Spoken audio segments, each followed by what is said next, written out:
أعوذ بالله من الشيطان الرجيم. بسم الله الرحمن الرحيم.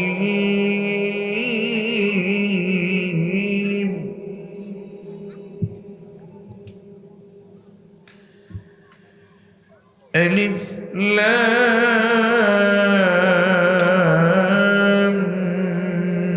ميم.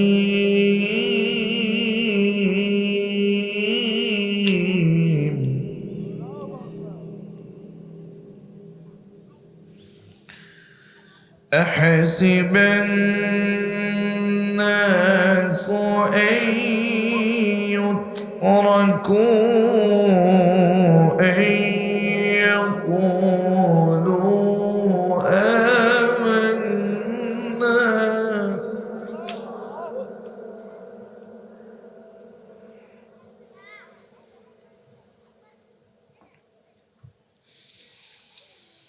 أن يقولوا آمنا وهم لا يفتنون.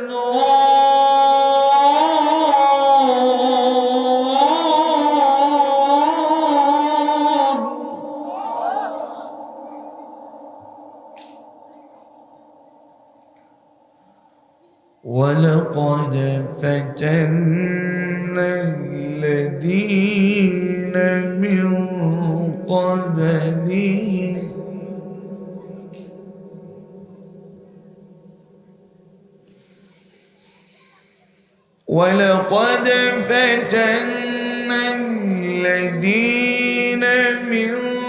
قبلهم فليعلمن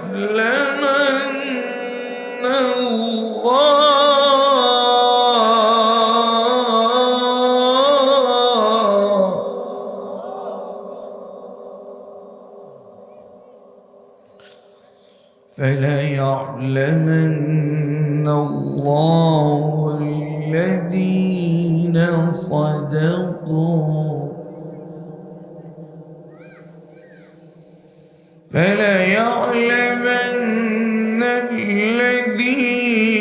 صدقوا وليعلمن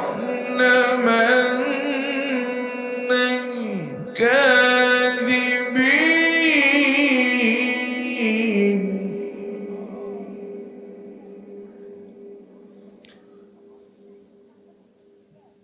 أم حسب الذين يعملون السيئات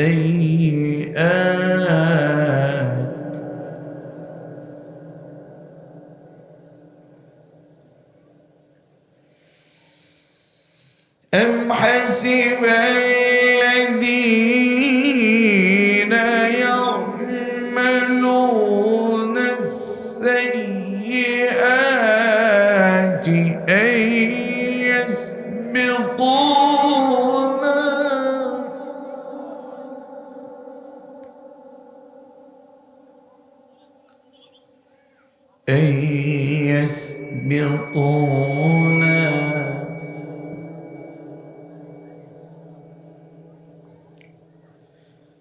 أن يسبقونا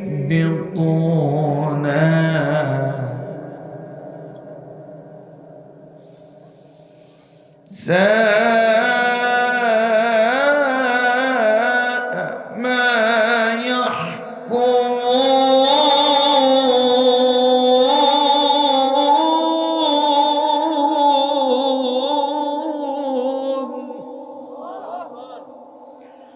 الله أكبر.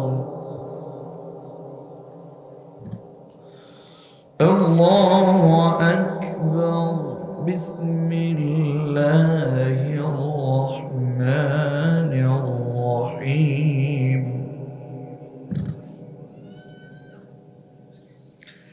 إن الله وملائكته يصلون على النبي يا أيها الذين آمنوا صلوا عليه وسلموا تسليما اللهم محمد وعلى آل سيدنا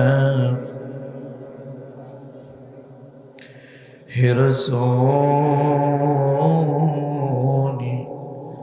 তোমারি জন্য মন কাঁদে আখি কাঁদে ভুবন কাঁদে শুধু বেদনায় হৃদয়ে সে বাসা বাঁধে আল্লাহুম্মা সাল্লি আলা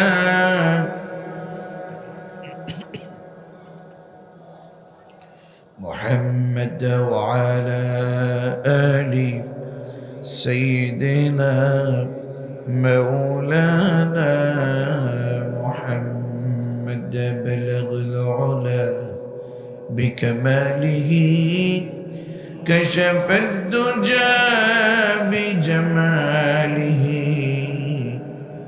حسنت جميع خصاله আরশের নূর তুমি হে প্রিয় মুহাম্মদ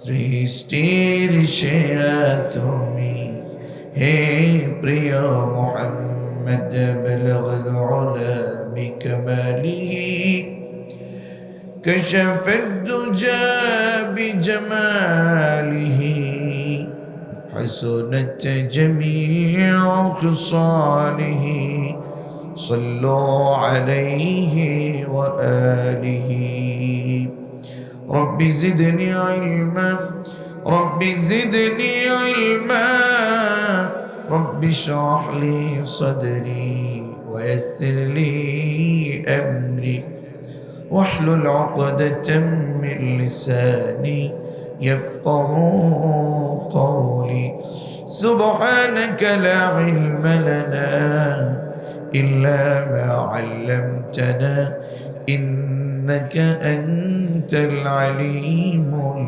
الحكيم প্রাণপ্রিয় গাজীপুরবাসী আপনারা সকলেই কেমন আছেন আমাকে পাল্টা প্রশ্ন করলেন আপনাদেরকে যে রব ভালো রেখেছেন আমাকেও সেই রব ভালো রেখেছেন আসুন আমরা সকলেই পড়ছি আলহামদুলিল্লাহ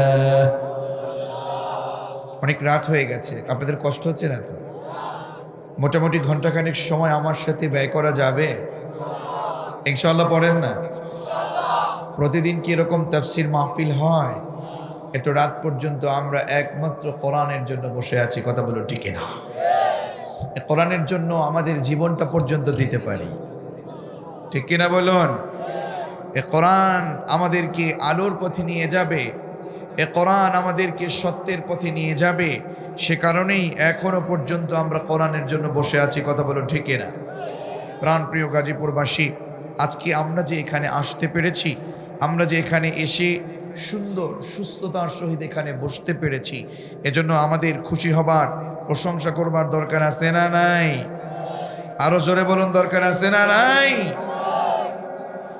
আমরা পৃথিবী থেকে বিদায় নেব আমরা জীবনটাকে কেমন যেন অন্যায় দিয়ে ঢেকে ফেলেছি অপরাধ দিয়ে ঢেকে ফেলেছি চারপাশ শুধু অন্যায় অনাচার অপরাধ জুলুম নির্যাতন মিথ্যা বেহায়াপনা চুরি ডাকাতি বেপর্দা বেলজ্জাপনা সবকিছু দিয়ে কেমন যেন নিজেকে একেবারে ঢেকে দিয়েছি আসলে আমরা তো এই পৃথিবীতে চিরদিন বেঁচে থাকবো না মালিক যদি আমাদেরকে ক্ষমা না করে দেয় মালিক যদি আমাদেরকে মাফ না করে দেয় তাহলে আমরা তো ধরা খেয়ে যাব কথা বলছেন না কেন আমাদের এই মুমিনদের জীবনটা পরীক্ষা এটা দুনিয়াটা হচ্ছে পরীক্ষার ঘর মুমিনদের জন্য এই দুনিয়াটাই হচ্ছে জেলখানা কয়েদখানা ঠিক কিনা বলুন দুনিয়া সিজনুল মুমিন এটা এমনি বলে নাই আমরা সবাই এখন পরীক্ষা দিচ্ছি। আপনি এখন বসে আছেন, আমি বলছি এখন আপনি পরীক্ষা দিচ্ছেন।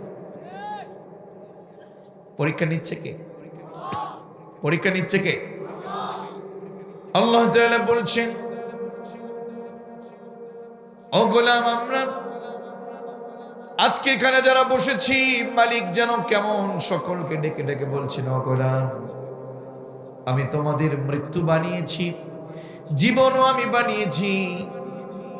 আল্লাযী খালাকাল মাউতা ওয়াল হায়াতা লিয়াবলুয়াকুম আইয়ুকুম আহসানু আমালা। আমাদের মৃত্যু, আমাদের জীবন, এটা কে সৃষ্টি করেছেন? একটু জবান খুলে বলেন, কে সৃষ্টি করেছেন? আমি এই আয়াত কারিমা টুকুন পড়বার ক্ষেত্রে হঠাৎ করে আমি একটু চিন্তা করলাম, আমরা তো পৃথিবীতে আগে আসি, আগে তো আমাদের মরণ না, আগে হলো আমাদের জীবন। কথা বলছেন না কেন? আগে কি আমরা মরি নাকি আসি? যুবকরা বলো, আগে কি মরি নাকি আসি? তো যা হোক, কথা বলা শুরু করেছি, ঘন্টাখানেক সময় তো দেয়া যাবে, পারা যাবে তো ইনশাআল্লাহ। ও গাজীপুরবাসী, আমি আপনার বিবেককে একটু নাড়া দিতে চাই। মালিক আপনাকে পৃথিবীতে পাঠিয়েছেন আগে নাকি মৃত্যু দিয়েছেন আগে? পাঠিয়েছেন আগে। আমিও নিজে এটাই বুঝলাম, আমাকে তো আল্লাহ আগে পাঠিয়েছেন, কিন্তু আমার প্রিয় নোমান আল হানাফি ভাইকে আল্লাহ আগে পাঠালেন, আশরাফ আলী হাবিবি ভাইকে আল্লাহ পাঠালেন। তো আগে তো তার মরণ দিলেন না, আগে তো পাঠালেন, আমাকে আল্লাহ আগে পাঠালেন। আপনাদের সভাপতি আব্দুর রশিদ সাহেবকে আল্লাহ আগে পাঠালেন, আগে তো মরণ দিলেন না। কিন্তু আয়াতের ভিতরে আল্লাহ আগে বললেন, আল্লাযী খালাকাল মাউতা ওয়াল হায়াতা লিয়াবলুয়াকুম আইয়ুকুম আহসানু আমালা। আল্লাহু আকবার কর। ও গাজীপুরবাসী, নিজের সাথে একটু মেলান না। আয়াতটা পড়তে পড়তে পড়তে আমি তেমন বুঝতে চাচ্ছিলাম, বুঝতে পারি নাই কেন আগে মৃত্যুর কথা বলল। আল্লাহ এখানে আগে বললেন মৃত্যুর কথা, পরে বললেন জীবনের কথা। একটা একটা করে তাফসীর দেখতে শুরু করলাম। তাফসীরে মারিফুল কোরআন, তাফসীরে জালালাইন, তাফসীরে মাযহারি, তাফসীরে কবীর, তাফসীরে ফি জিলালিল কোরআন, তাফসীরে কুরতুবী সহ প্রায় 15টার উপরে তাফসীর মেলানোর সুযোগ হলো। বিশ্বাস করুন, যতটুকুনি আয়াতে কারিমা নিয়ে বুঝেছি, মালিক এটা বোঝাতে চাইলেন, ও গাজীপুরবাসী, মৃত্যুর কথা কেন আগে বললাম জানোনি? এই পৃথিবীতে তুমি এসেছ, তুমি কি মনে করেছো গুনাহ করে গুনাহের পাহাড় তুমি জমাবে, তুমি টাকা জমাবে, তুমি সম্পদ জমাবে, তুমি মানুষকে মারবে, তুমি জুলুম করবে, প্রতিবেশীর সম্পদ জোর করে দখল করে তুমি নিজেকে আমি মনে করবা। শুনে রাখো, আমি তোমাদের মৃত্যুটা, আমি তোমাদের জীবনটা বানিয়েছি কেন জানো? আগে মৃত্যুর কথা বলেছি এজন্য। শোনো, সব গুনাহগুলো করতে করতে, দুনিয়ার কথা চিন্তা করতে করতে, খবরদার মৃত্যুর কথা ভুলে যেও না। মৃত্যু বরং তোমাকে করতেই হবে, মৃত্যু তোমার কাছে আসবেই আসবে, মরণ কিন্তু তোমাদের হবেই হবে। মৃত্যু থেকে বাঁচা যাবে না, মৃত্যুর কাছে তোমাদেরকে পরোয়া করতেই হবে। সুতরাং আমি তোমাদেরকে মৃত্যু বানিয়েছি, তোমাদের হায়াত আমি দিয়েছি। এটা কেবলমাত্র শুধুমাত্র কে বেশি ভালো আমল করো এটা পরীক্ষা দেবার জন্য। গোলাম, তোমাকে যে মরে যেতে হবে, খবরদার তুমি ভুলে যেও না, ঠিক কি না? তার মানে আমি এই পৃথিবীতে আমরা চিরদিন বেঁচে থাকতে পারবো না। বিশ্বাস করুন, আপনি আপনার জীবনটাকে 50টা বছর আপনি পৃথিবীতে কাটিয়েছেন, ঠিক সময়ে নামাজ পড়েন নাই, ভালোভাবে সঠিক পথে ইনকাম করেন নাই, যখন দাড়ি উঠেছে দাড়িটাকে কেটে ফেলেছেন, মসজিদে না গিয়ে ইমামের বিরোধিতা করেছেন, কোরআন হাদিসের বিরোধিতা করেছেন, মানুষকে জুলুম করেছেন, প্রতিবেশীর জমি জোর করে দখল করেছেন। এরকম লোক আছে না নাই? মাদ্রাসার আলেমদেরকে চোখে দেখতে পারে না, কোরআনের আন্দোলন যারা করে তাদেরকে পছন্দ করে না, মাদ্রাসা মসজিদের আলেমদেরকে পছন্দ করে না। মসজিদের কমিটি উনি মসজিদের কাজ করে, এজন্য ভিতরে হিংসা হয়, ওর সব বড় বড় পদ সভাপতি, আমাকেও হওয়া লাগবে, এজন্য ওর পিছনে লেগে জরমের মতো সেই অন্যায় করে টাকা ইনকাম গুলো করেছে সেটা দানও করে। কথা কয় না? আছে না? বিশ্বাস করুন, আমি আপনাকে কষ্ট দিতে চাই না গাজীপুরবাসী, আমি শুধু বোঝাতে চাই এই পৃথিবীটা চিরস্থায়ী না। এই পৃথিবী থেকে আমাদেরকে বিদায় নেয়াই লাগবে। এই পৃথিবী আমাদেরকে একদিন না বলে দেবে, পৃথিবী আপনাকে একদিন শেষ করে দেবে। ছোট্ট বাচ্চারা আপনাদের সামনে জানাজার সালাতের প্রদর্শনী দেখিয়েছেন, এইভাবে করে আমাদের জানাজা হবে, ঠিক না? এমন অনেক সময় হয়ে যাবে, আল্লাহ না করুন, আল্লাহ না করুন, আল্লাহ না করুন, এমন হতে পারে আপনার জানাজা নাও কপালে জুটতে পারে। এজন্য সময়টাকে কাজে লাগাতে হবে। কিন্তু এমন সময় গিয়েছে বাবা, মসজিদে আযান দিয়েছে, আপনি মসজিদে নাই। তাফসীর মাহফিলের আয়োজন হয়েছে, আপনাকে তাফসীর মাহফিল খুঁজে পায় না। কোরআন আপনাকে পর্দায় রাখতে বলেছেন, বাড়িটাকে পর্দা দিতে বলেছেন, আপনার বাড়িতে পর্দা নাই। আছে না? নাই? মসজিদের সভাপতি, মসজিদের সেক্রেটারি, মাদ্রাসার সভাপতি, মাহফিলের সভাপতি, সেক্রেটারি, বড় বড় পদ, বাড়ির ভিতরে পর্দা নাই, বাড়ির ভিতরে ঘুষ, বাড়ির ভিতরে সুদের ব্যবসা, এরকম কিছু হারামখোর সমাজ আছে না? নাই? এই লোকগুলোকে কোরআন যা কিছু বলছে, এখনো সময় আছে বান্দার হকগুলো সুন্দরভাবে বুঝিয়ে দিয়ে আল্লাহর ঘরে গিয়ে আল্লাহর জন্য নিজেকে বিলিয়ে দেন, আল্লাহর জমিনে আল্লাহর কাছে নিজেকে বিলিয়ে দেন। যদি আল্লাহর পথে আপনি কবুল হয়ে যেতে পারেন, আল্লাহর কসম, পৃথিবীর সবাই বেজার হোক, আপনার রব খুশি, আপনার জীবন সফল। ঠিক কি না?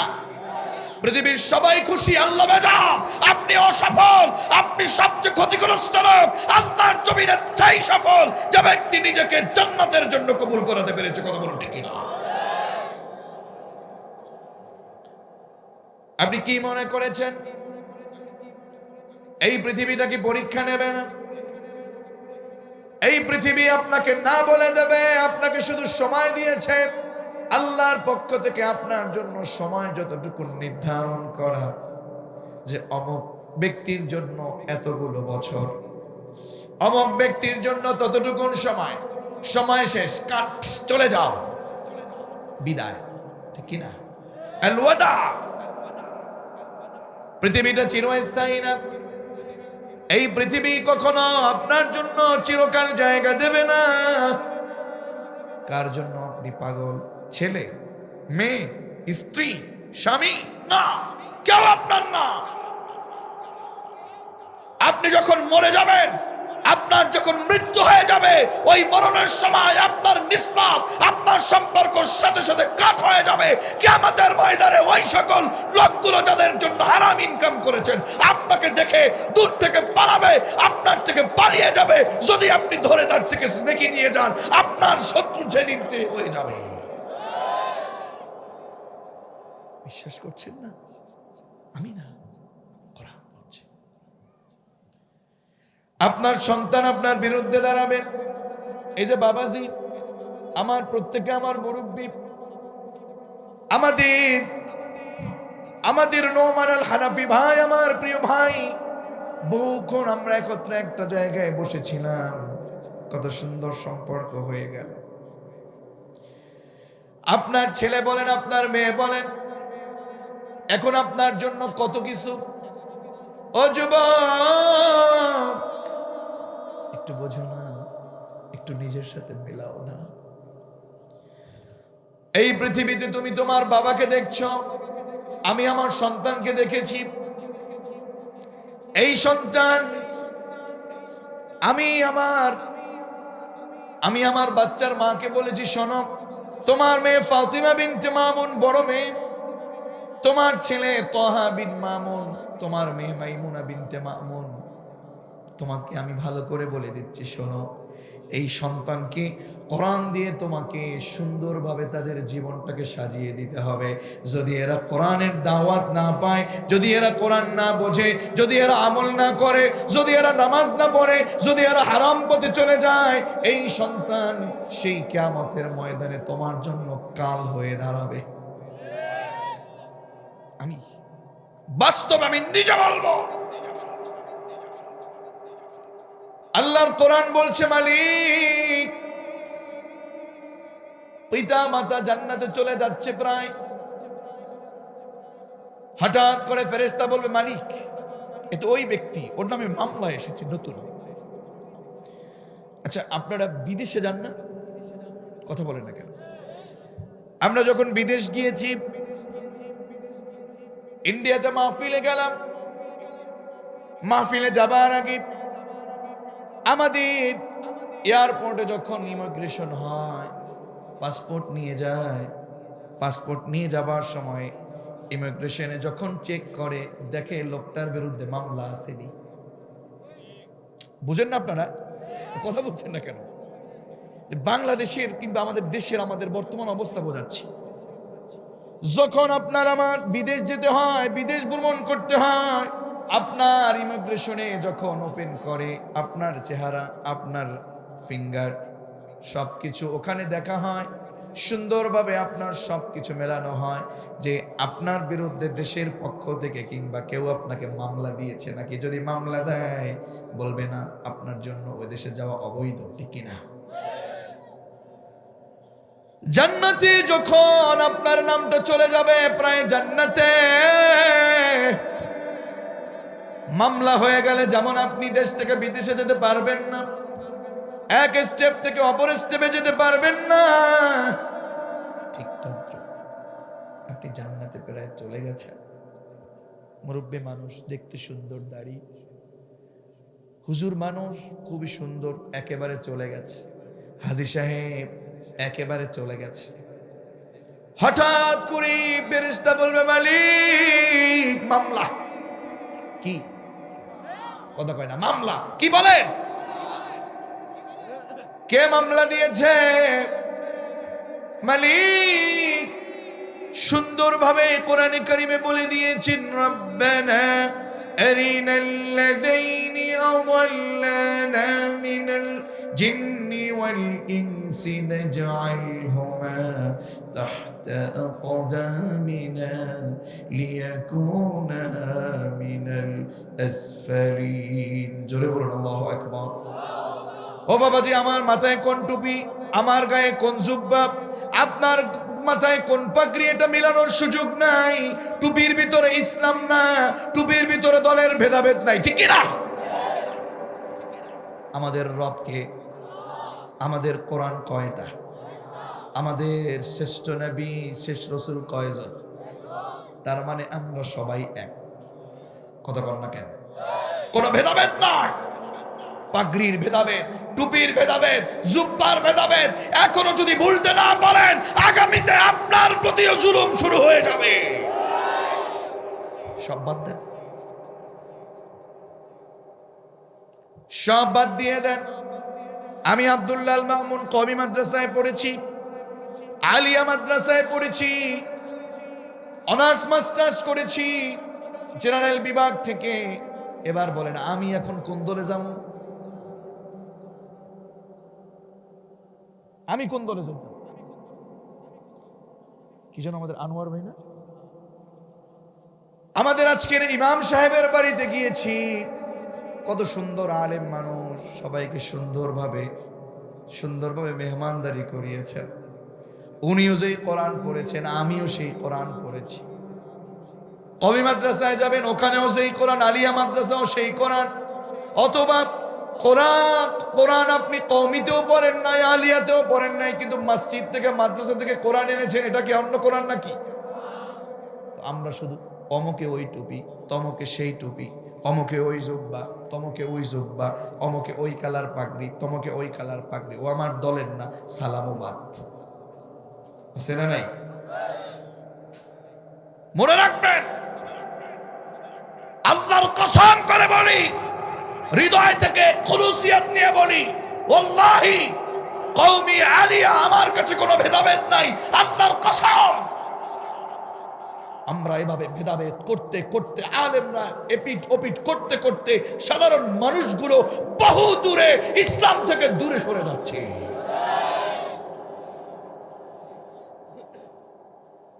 এজন্য সবসময় বেশি বেশি সম্পর্কের আলেমদের সাথে দরকার আছে না নাই? বিশ্বাস করুন, এই জমিনে আপনি যখন বেঁচে থাকবেন, কথা বলবেন, আপনি আমল করবেন, কিয়ামতের ময়দানে আল্লাহ আপনাকে প্রশ্ন করবে না তুই কি আলিয়া নাকি কওমি, কোনো সুযোগ নেই। কিয়ামতের ময়দানে যখন আল্লাহর সামনে আপনি দাঁড়াবেন, দাঁড়াবেন না? আপনাদের কষ্ট হচ্ছে নাকি? রাগ করতেছেন? আল্লাহর সামনে আপনাকে দাঁড়াতেই হবে। কি মনে করেছেন আপনি তো খুব মজা, টাকা হারাম কোনো প্রবলেম নাই, টাকা ঘুষ কোনো প্রবলেম নাই, সুদ কোনো সমস্যা না, শুধু টাকা হইলেই হবে, ক্ষমতা শুধু নেতার সাথে সম্পর্ক। আমি বলি আপনাদেরকে একটা কথা, আজকে আমি বলে দিচ্ছি, আমার কথা মনে রাখেন। এই কোরআনের পক্ষে যদি কোনো রাজনীতি থাকে, ইসলামী কোনো আন্দোলন থাকে, ইসলামী কোনো দল থাকে, ওইগুলো বাদে বাকি যত দল আছে এদের ভিতরে কোনো নীতি নাই। হুজুর এটা কেন বললেন? হ্যাঁ, কোরআনের কাছে অন্য কোনো নীতি টিকে না। টিকে টিকে কোরআনের কাছে আর কোনো নীতি টিকে? দেখবেন এরা যখন ক্ষমতা পাল্টায়, এরা এদের শরীরের চামড়াও পাল্টায়। দেখছেন না? দেখছেন না?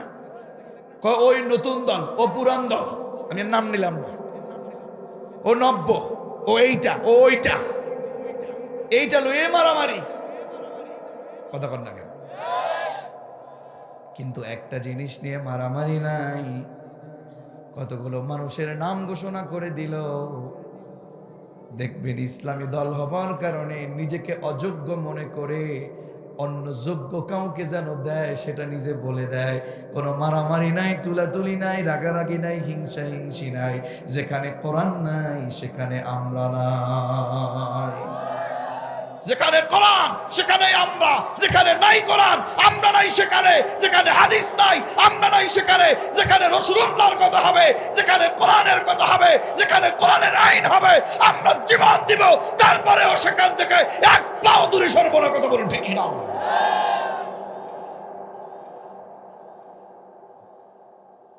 আল্লাহর সামনে আপনাকে দাঁড়াতে হবে। এই শুনেন, আপনার বাড়ি কোথায়, কোন বাড়ির ছেলে আপনি? আপনি একটু দেখতে সুন্দর নাকি, একটু কালো নাকি, একটু লম্বা নাকি, উঁচু নাকি, একটু স্বাস্থ্যবান নাকি, এটার কোনো সুযোগ নাই। আল্লাহর সামনে আপনাকে দাঁড়াতেই হবে। ওয়াকুল্লুহুম আতিহি ইয়াউমাল কিয়ামাতি ফারদা। একা একা। শোনো যুবক, শোনো, হারাম ইনকাম আল্লাহর সামনে দাঁড় করাবে একা একা। ওয়াকুল্লুহুম আতিহি ইয়াউমাল কিয়ামাতি ফারদা। ফারদা মানে কয়জন? একা একা, একা একা দাঁড়াবেন। লা তাজুলু কদম ইবনে আদম, ইবনে মাসউদ বলছেন, আল্লাহ রাসূল বলেছেন, কিয়ামতের ময়দানে আপনাকে দাঁড় করিয়ে 5টা প্রশ্ন মানিক করবে। কয়টা? সবাই বলেন। আল্লাহ দাঁড় করিয়ে 5টা প্রশ্ন করবে। ইবনে মাসউদ বলেন, রাসূলুল্লাহ বলেছেন, 5টা প্রশ্নের উত্তর দেওয়ার আগ পর্যন্ত আপনি কোন সলিমতি আদম সন্তান একটা পা, এক কদমও সামনে পা বাড়াতে পারবেন না। 1 নাম্বার, আন উমরিহি ফিমা আফনা। এই আন উমরিহি ফিমা আফনা, 50, 60, 70, 30, 40, হে নারী, তোমাকে 50 বছর দিয়েছিলাম, বলে যাও কোন পথে তোমার বয়স কাটিয়েছো, হিসাব দাও। সব বলো, কোন দিন কোথায় গিয়েছো, কোন বছর, কোন সুযোগে, কোন ভাবে, কোথায়, কোন অন্যায় করেছো, কি করেছো, ভালো নাকি মন্দ, হিসাব দাও। হিসাব না দেওয়ার আগ পর্যন্ত এক কদম সামনে বাড়াতে পারবে না। এক নাম্বার প্রশ্ন, তোমার বয়স কোন দিকে কাটাইছ? 2 নাম্বার, ওয়ান শাবাবিহি ফিমা বালা। ও আব্দুল্লাহ মামুন, ও নওমান, ও আশরাফ, ও আনোয়ার, ও জামিয়ার আসাতিজায়ে কেরাম, বলে যাও তোমাদের যৌবন বয়সটা কোন পথে কাটিয়েছ? কোন পথে কাটিয়েছ বলে যাও। সবাই চুপ, উত্তর তো দেওয়ার সুযোগ নেই। আছে? কারণ বয়সগুলোতে তো ভালো কোনো আমল নাই। যৌবন বয়সটা তো ভালো কাজে কাটাই নাই, শুধু গুনাহ, গীবাত, অন্যায়, অনাচার, ঝগড়া, তর্ক, গুনাহ, হারাম, জেনা, চুরি, ডাকাতি, সব কিছু আমার সাথে, নাকি তো আমার আমল নামায় নাই। এখানে বসে আছেন, আমি চেয়ারে বসা, আমার সাথে চেয়ারে বসা, উপরে বসা, নিচে বসা, ভালো করে মিলায় দেখেন। বাড়িতে গেলে নামাজ নাই, নিজে যদি পড়েও হাজী সাহেব হইছে, পড়া তো লাগে। নামাজ পড়ে, নিজে পড়ে, মেয়ে পড়ে না, ছেলে পড়ে না, স্ত্রী পড়ে না, নিজে হাজী, বাড়িতে পর্দা নাই, নিজে হাজী, মানুষের সম্পদ, প্রতিবেশীর সম্পদ জোর করে দখল করেছি। এরকম বহু পাজি আমরা দেখেছি। রাগ করলেন? এই সকল হাজীদেরকে পাজি বললে দোষ নাই। আল্লাহর ঘরে আমি তো দেখেছি সরাসরি যখন কাবার গিলাফ ধরেছি, হাতে ভয় লাগে, আল্লাহ এই হাত দিয়ে তো গুনাহ করেছি, এই হাত তোমার ঘরে লাগিয়েছি, আল্লাহ এই হাত তো তোমার এই ঘরের সাথে লাগার যোগ্যতা রাখে না।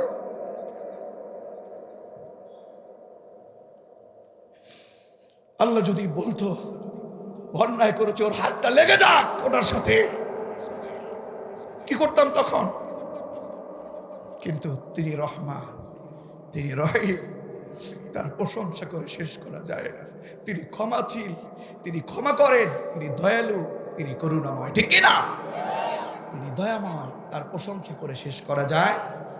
প্রশংসা সবই কেবল তোমারই রব্বুল আলামিন, দয়ালু মেহেরবান করুণায় ফুরান, দয়ালু মেহেরবান করুণায় ফুরান, আর কেউ নাই তুমি মালিক শেষ বিচারের দিন, শেষ বিচারের দিন, ঠিক না? সব প্রশংসা কার? আওয়াজ করে বলুন কার? ও গাজীপুরবাসী, আল্লাহ রাব্বুল আলামিন প্রশ্ন করবেন, বলো তোমার যৌবন বয়সটা কোন পথে কাটিয়েছো? ওয়ান শাবাবি ফিমা আবলা। কোনো উত্তর নেই। আপনি পারবেন কিনা জানি না, আমি পারতাম না। এতগুলো বছরের হিসাব আল্লাহ চাইলো, এতগুলো বছরের হিসাব তো দূরের কথা, একদিনের হিসাব দিতে পারতাম না। ও গাজীপুরবাসী, বিশ্বাস করুন, হিসাব মিলানো এত সহজ না। আল্লাহ রাব্বুল আলামিন 3 নাম্বার প্রশ্ন করবে, বল তোর বাড়িতে তো অনেক টাকা ছিল, তোর বাড়িতে অনেক সম্পদ ছিল, তোকে তো অনেক সুন্দর সুন্দর জামা গায়ে দিতে দেখেছি, দেখতাম নাচের অনুষ্ঠানে 20,000, কথা বলে না। সুদের ব্যবসায় ওখানেও দেখি তোর 10 লাখ। এতগুলো টাকা দেখলাম, তোর তো একতলা বাড়ি উঠানোর যোগ্যতা ছিল না, তোর বাড়িও দেখলাম 5 তলা। বল তোর সম্পদগুলো কোন পথে উপার্জন করেছিস, বল, বলে যা।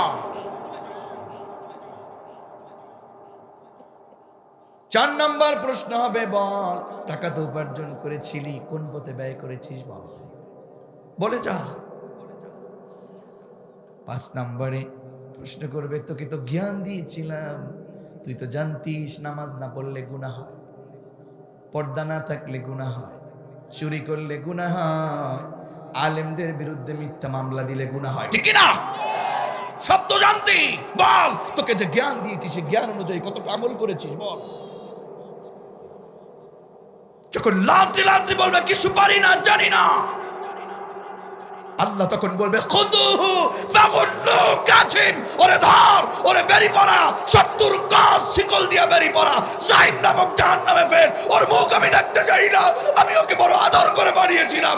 আমার জমিনে বসে সবচেয়ে বেশি স্বৈরাচারী করেছিল, আলেমদেরকে মিথ্যা মামলা দিয়েছিল, কোরআনের সম্মান ইজ্জত নষ্ট করেছিল, আলেমদেরকে শেষ করে দেবার পায়তারা চালিয়েছিল, সুদ খেয়েছিল, ঘুষ খেয়েছিল। ওটাকে জান্নাত নয়, ওটাকে জাহান্নামে ফেলে দেয়। কথা বলো ঠিক না? কি মনে করেছেন এত সহজ না? এত সহজ না। ঈমান আনলে পরে আপনার পরীক্ষা হবে না, এটা ভুল। যে যত বড় ঈমানদার তার পরীক্ষাও তত বড়। কথা বলছেন না কেন?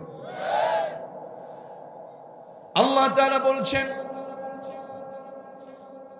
আলিফ লাম মিম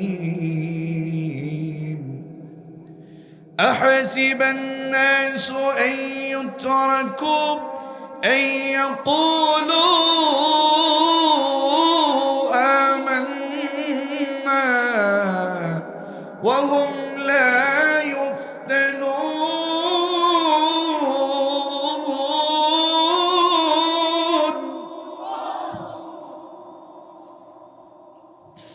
বড় কঠিন কথা। একজনও টিকতে পারতেন না, আমিও না, আপনিও না, আপনার সভাপতি না, আমি জানি না, আমি টিকতে পারবো না। আল্লাহ বলছেন শোনো, লোকেরা কি মনে করে? আল্লাহর কাছে বলে আমরা তো ঈমান এনেছি, আমরা তো ঈমানদার। এটা বললেই কি তারা সব কিছু থেকে অব্যাহতি দিয়ে দিবে? আমি তাদেরকে পরীক্ষা করব না, তাদেরকে পরীক্ষা হবে না। আমি তো ঈমানদারদেরকে পরীক্ষা করি, ঠিক না? কি মনে করছে আমি ঈমানদার? আমি ঈমানদার বলে ওরা পার পেয়ে যাবে? ঈমান আনলেই হয়ে যাবে? বুখারীর বর্ণনা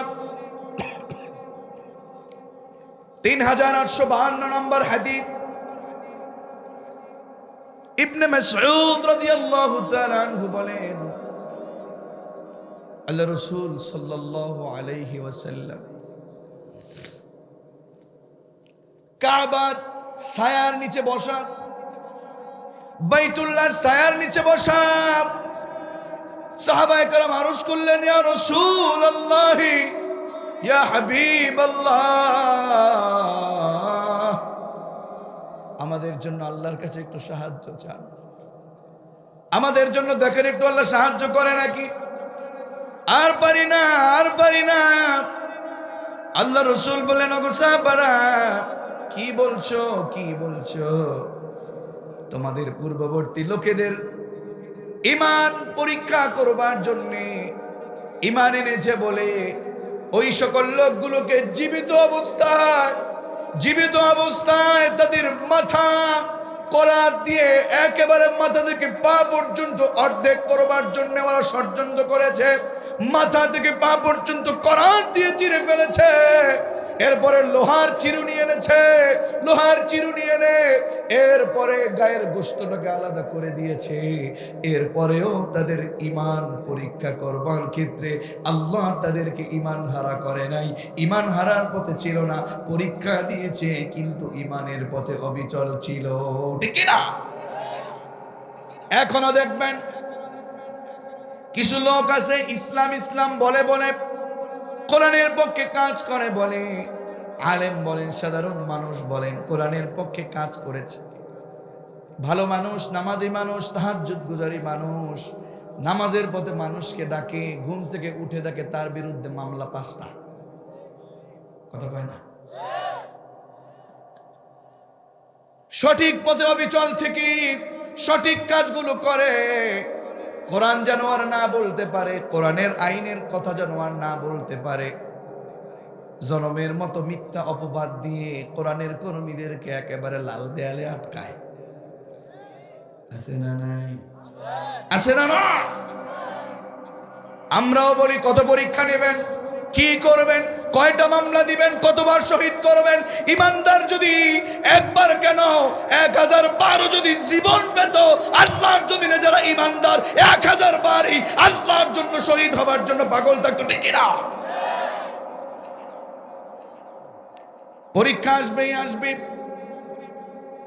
আপনি জান্নাত পাবেন, আপনি ভালো আমল করবেন, আপনি জান্নাত পেতে চান আর আপনার পরীক্ষা আসবে না, এটা তো ভুল কথা।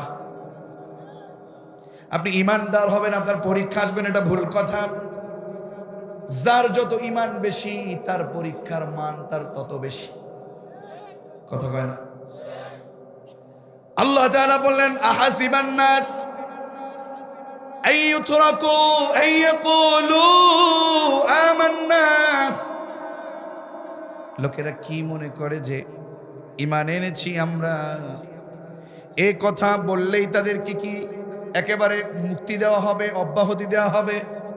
না না না না, তাদেরকে পরীক্ষা আমি কি করব না? আমি তো তাদেরকে পরীক্ষা করবই, ঠিক কি না? পরীক্ষা তাদের করবে। ঈমান এনেছে, প্রকাশ পেয়ে গেছে। এক হাদিসের ভিতরে 7 জন ব্যক্তির ঈমান প্রকাশ পেয়েছে। কয়জন? আরো জোরে। 1 নম্বরে রাসূল সাল্লাল্লাহু আলাইহি ওয়াসাল্লাম, 2 নম্বরে আবু বকর, 3 নম্বরে সুমাইয়া, 4 নম্বরে আম্মার, 5 নম্বরে সুহাইব, 6 নম্বরে বেলাল, 7 নম্বরে মিকদার রাদিয়াল্লাহু তাআলা আনহুম আজমাইন। 7 জনের ঈমান প্রকাশ হয়ে গেছে। রাসূলুল্লাহ এবং আবু বকর ব্যতীত, এই 2 জন ব্যতীত বাকি সকলকে যখন শাস্তি দেয়া হলো, তাদের প্রতি নির্যাতন শুরু হয়ে গেল। সুমাইয়াকে শহীদ করা হলো, আম্মার, সুহাইব, বেলাল, মিকদার সকলকের উপরে ষড়যন্ত্র শুরু হয়ে গেল, নিপীড়ন শুরু হয়ে গেল, নির্যাতন শুরু হয়ে গেল। আর তারা বলতে লাগলো, ইয়া রাসূলুল্লাহ, ইয়া হাবিবাল্লাহ, আল্লাহর সাহায্যের জন্য কামনা করেন, একটু দোয়া করেন। আর আল্লাহর রাসূল বললেন, শোনো, পূর্বের যত নবীদের সাহাবী ছিলেন, তারা পরীক্ষাকে পরীক্ষা মনে করতো না। যত পরীক্ষা আসতো কিন্তু সত্যের পথ থেকে তারা দূরে থাকতো না। আল্লাহু আকবার। কোন ওয়ালাকাদ ফাতান্নাল্লাযীনা মিন ক্বাবলিহিম ফালায়া'লামান্নাল্লাহু আল্লাযীনা সাদাকু ওয়ালায়া'লামান্নাল কাযিবিন। আল্লাহ তাআলা বললেন, তাদের পূর্বে যারা ছিল আমি তাদেরকে পরীক্ষা করেছিলাম। অতঃপর আমি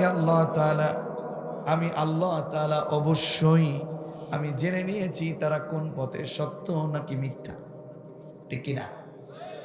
আল্লাহ পরীক্ষা করে নিবেন আমাদেরও। ফালা ইয়ালামান্নাল্লাহু আল্লাযীনা সাদাকু ওয়ালা ইয়ালামান্নাল কাযিবিন।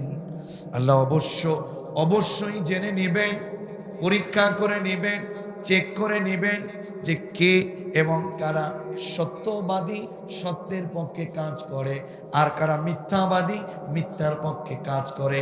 এই পরীক্ষা এখনো আমাদের থেকে নেবেন কি? সুতরাং আমাদেরকে কোরআনের পথে কাজ করতে হবে। বিপদ আসবে, হামলা আসবে, মামলা আসবে, ষড়যন্ত্র আসবে, সবকিছুকে উপেক্ষা করে কোরআনের সৈনিক হয়ে খুবাইব, খাব্বাব, সুমাইয়া, আম্মার, সুহাইবদের উত্তরসূরি হয়ে আল্লাহর জমিনে পরীক্ষা দেব। ঈমান হারাবো না, ঈমানের পথ থেকে দূরে থাকবো না। এমন কোন কোন কোরআনের কর্মী আছেন? তো হাত তুলে আমার আল্লাহকে দেখায় দাও।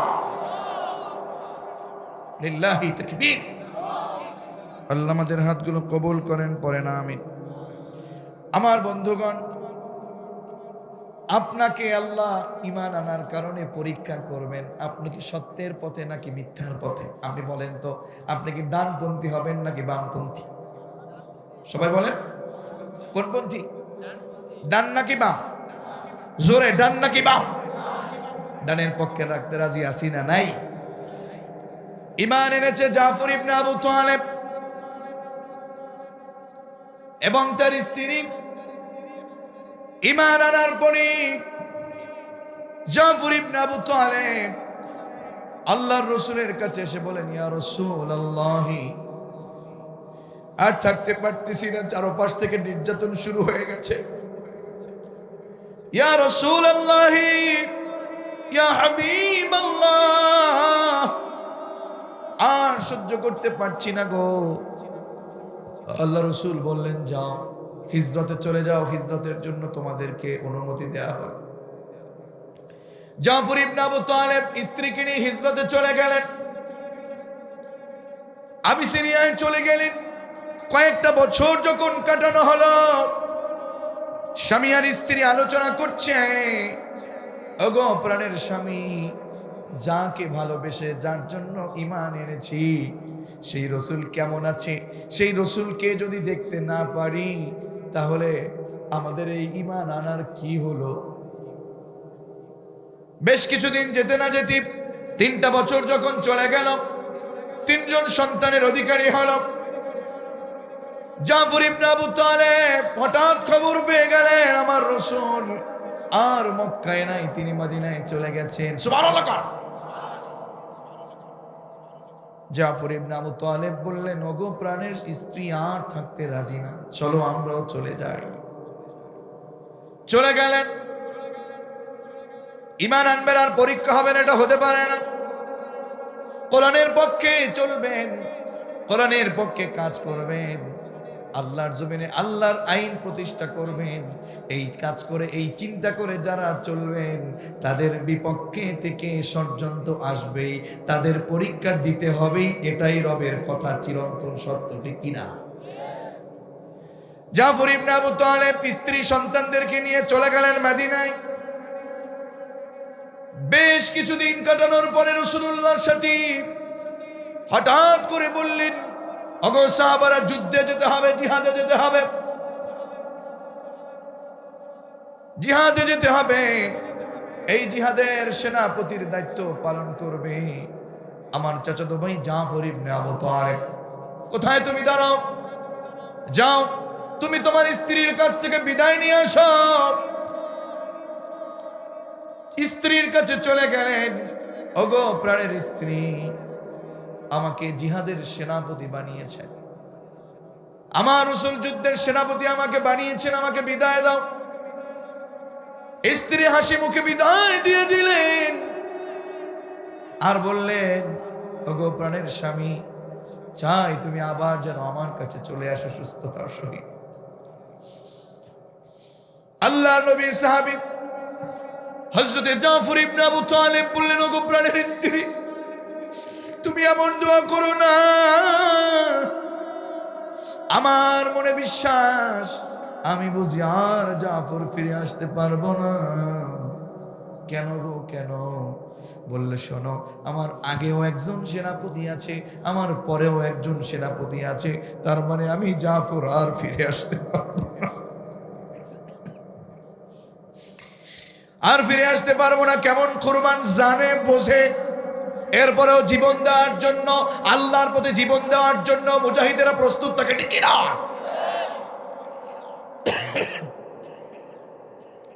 এমন অনেক খবর আমরা শুনেছি, ফাঁসির কাস্টে ঝুলাবে, বলা হয় আপনি ক্ষমা চান রাষ্ট্রের কাছে, অমুক অমুক করেন, আপনাকে ছেড়ে দেয়া হবে। বলল, না না না না, তুমি আমাকে কালিমার দাওয়াত দিবা, তুমি আমাকে কালিমা পড়তে বলো, এই কালিমার জন্য তুমি পাও বেতন, আর এই কালিমার জন্য আমি আল্লাহর গোলাম পাই ফাঁসি, ঠিক না? ওর কালিমা তার কালিমা এক না, এজন্য লা ইলাহা ইল্লাল্লাহ এটা বুঝে আমল করা লাগবে, ঠিক কিনা বলুন? ও আমার গাজীপুরবাসী, কষ্ট হচ্ছে? জাফর ইবনে আবু তালেব বিদায় নিয়ে চলে গেলেন, জিহাদের ময়দানে জিহাদ করা শুরু করেছেন। খুব সংক্ষেপে বলছি আমি, কাফেরদের কি কচু কাটা শুরু করেছে।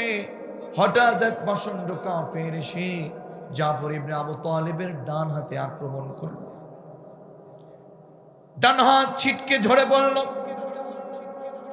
ডান হাত আর আস্ত নাই। এই সুযোগ পেয়ে ওই কাফের আবার আক্রমণ করলো, বাম হাত ঝুলে পড়লো, ডান হাত নাই, বাম হাত নাই, শুয়ে পড়ল জাফর।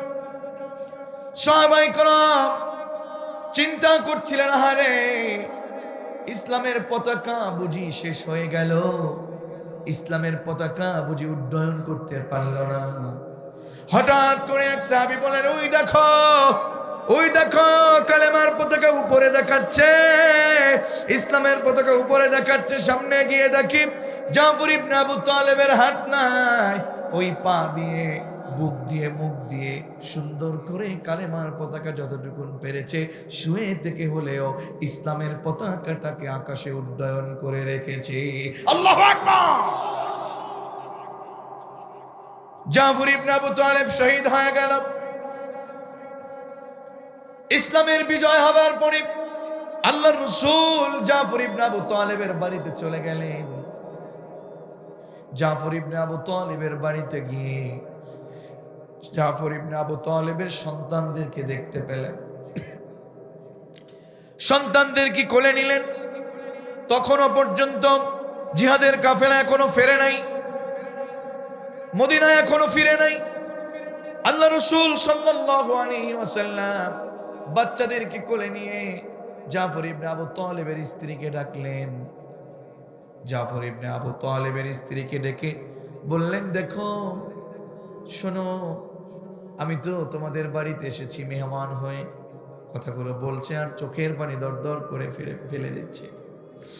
আল্লাহ রাসূল চোখের পানি যখন ফেলছিলেন, জাফর ইবনে আবু তালেবের স্ত্রী বললেন, ইয়া রাসূলুল্লাহ, ঘটনা তো বুঝলাম না, আপনার চোখে পানি কেন? আল্লাহ রাসূল বলেন, ওগো আব্দুল্লাহর মা জাফর ইবনে আবু তালেবের স্ত্রী, শোনো, আমি এমন একটা খবর দিব, তুমি চোখের পানি রাখতে পারবে না। কি সে খবর? বলে, শোনো, তোমার স্বামী আব্দুল্লাহর বাবা, তোমার স্বামী আমার চাচাতো ভাই জাফর ইবনে আবু তালেব আর পৃথিবীতে বেঁচে নাই, ইসলামের জন্য নিজেকে শহীদ করে দিয়েছে। আল্লাহু আকবার। জাফর ইবনে আবু তালেবের স্ত্রী আল্লাহ রাসূল সাল্লাল্লাহু আলাইহি ওয়াসাল্লামের কথা শুনে চোখের পানি না ছেড়ে বললেন, ইয়া রাসূলুল্লাহ, কেন আপনি চোখের পানি ছেড়ে কাঁদেন? আপনি কি মনে করেছেন জাফর ইবনে আবু তালেব বুঝি আমার জন্য অভিভাবক ছিলেন? আসলে জাফর ইবনে আবু তালেব তো আমার অভিভাবক না, জাফর ইবনে আবু তালেব তো আমার জন্য যথেষ্ট না, আমার জন্য যথেষ্ট কে? এ বলে শুরু করে দিলেন, আমার সাথে পড়েন, হাসবুনাল্লাহু ওয়া নি'মাল ওয়াকিল। হাসবুনাল্লাহু ওয়া নি'মাল ওয়াকিল। আমার জন্য তো আল্লাহই যথেষ্ট, জাফর ইবনে আবু তালেবের প্রয়োজন নাই। রাসূল কাঁদেন কেন? আমার জন্য তো আল্লাহ আছে। আল্লাহু আকবার। ঈমান। এ কথা শুনে আল্লাহ রাসূল কেমন যেন থমকে গেলেন। আব্দুল্লাহদের কোলে নিয়ে আব্দুল্লাহদেরকে ডাকতেছেন, ও ও দুই ডানা ওয়ালার সন্তান, তোমরা কেমন আছো? সুবহানাল্লাহ কইতেন না? ও দুই ডানা ওয়ালার সন্তান, তোমরা কেমন আছো? জাফর ইবনে আবু তালেবের স্ত্রী বললেন, ইয়া রাসূলুল্লাহ, এখন কথা তো আরো বুঝলাম না, কি বললেন? বলল, জাফরের স্ত্রী, শোনো, তুমি যখন হাসবুনাল্লাহু ওয়া নি'মাল ওয়াকিল পড়েছ, আমার আল্লাহ এত খুশি হয়েছে, কাফেররা আমার চাচাতো ভাইয়ের হাত কেটে ফেলেছে, ওরা খুশি হয়েছে, কিন্তু আমার আল্লাহ দিনের জন্য কুরবান হয়ে যাবার কারণে জাফরের উপরে এত বেশি খুশি হয়ে গেছে। হাত নেই, কিন্তু জাফরের সেই হাত আল্লাহ তাআলা শেষ করে দিয়েও তার হাতের সেই গোড়াতে ডানা লাগিয়ে দিয়েছেন। সেই ডানা দিয়ে জাফর এখন জান্নাতে পাখির মতো উড়াউড়ি করছে। আল্লাহু আকবার, আল্লাহু আকবার, আল্লাহু আকবার। আমাদের জন্য যথেষ্ট কে? আমাদের অভিভাবক কে? আমার নেতা আপনার সাথে নাই, আপনার নেতা আপনার সাথে নাই, অমুকের সাথে হেলোর গরম নাই, মামলা হামলা টেনশন নাই। আপনাকে বাঁচানোর জন্য, আপনাকে জান্নাত দেওয়ার জন্য, আপনাকে আল্লাহর পথে কবুল করানোর জন্য আল্লাহ নিজেই যথেষ্ট। কথা বলুন ঠিক কিনা?